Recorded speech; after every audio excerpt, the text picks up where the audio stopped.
ঢাকা বিশ্ববিদ্যালয়ের ভিসি হিসেবে নিয়োগ পাওয়ার 15 মাস পর আবারও সুখবর পাচ্ছেন ডক্টর নিয়াজ আহমেদ খান। তার পরবর্তী কর্মস্থান নির্ধারণ করেছেন অন্তর্বর্তী সরকারের প্রধান উপদেষ্টা। জানা গেছে খুব শীঘ্রই নিয়াজ আহমেদ তার নতুন কর্মস্থলে যোগদান করবেন।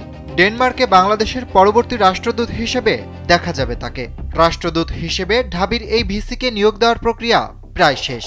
নিয়াজ আহমেদকে গ্রহণের জন্য ইতোমধ্যে কোপেনহেগেনে একটি চিঠি পাঠিয়েছে সরকার। এখন শুধু ক্লিয়ারেন্স পেতে হবে তাকে। তাহলেই ডেনমার্কে বাংলাদেশের পরবর্তী রাষ্ট্রদূত বনে যাবেন ডক্টর নিয়াজ আহমেদ খান। এই ক্লিয়ারেন্স পেতে 1 থেকে 3 মাসের মতো সময় লাগতে পারে বলে জানা গেছে। কোপেনহেগেন ছাড়াও সিঙ্গাপুর, হেগ, থিম্পু, ইয়াঙ্গুন এবং তেহরানের দূতাবাসে শীঘ্রই রাষ্ট্রদূতের পদ শূন্য হতে চলেছে বাংলাদেশের। ইতোমধ্যে লুৎফা সিদ্দিকী সিঙ্গাপুর এবং হুসনা সিদ্দিকী হেগের রাষ্ট্রদূত পদের জন্য আশা ব্যক্ত করেছেন বলে প্রকাশ করেছে যুগান্তর।